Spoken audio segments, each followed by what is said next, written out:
The Arthrex mesh plate is the first FDA-cleared plate for patella fracture indications in the United States. The standard approach is median or paramedian, starting cranial to the patella and running centrally to the region of the tibial tubercle. To facilitate anatomic reduction of the articular surface, deep dissection involving the medial or lateral retinacula may be necessary. Reduce the bone fragments to the anatomic position using either small tenaculum or larger Weber clamps. If 4.0 mm blunt tip cannulated screws are necessary, 1.35 mm guide wires can be placed across patella fracture sites. The ideal level for the wires lies approximately 5 mm below the anterior patellar surface.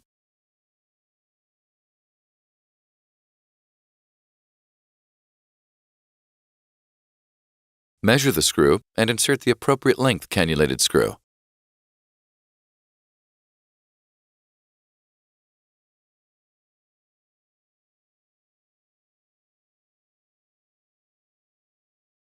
Utilizing the round plate cutter, shape the plate to fit the fracture pattern. To help prevent sharp edges from causing soft tissue irritation, place the plate into the jaws of the cutter as shown. Position the plate on the seating pin and cut as needed.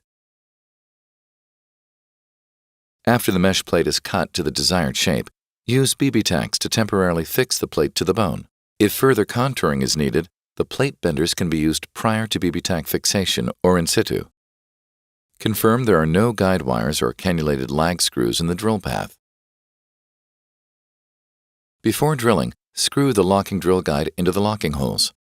Determine screw length by referencing the 2.0 mm drill bit laser line on the scale of the locking drill guide.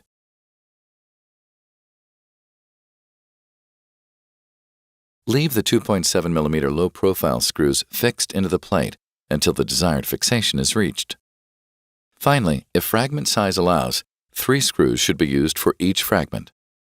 Remove the BB tacks when each fragment has been appropriately fixed.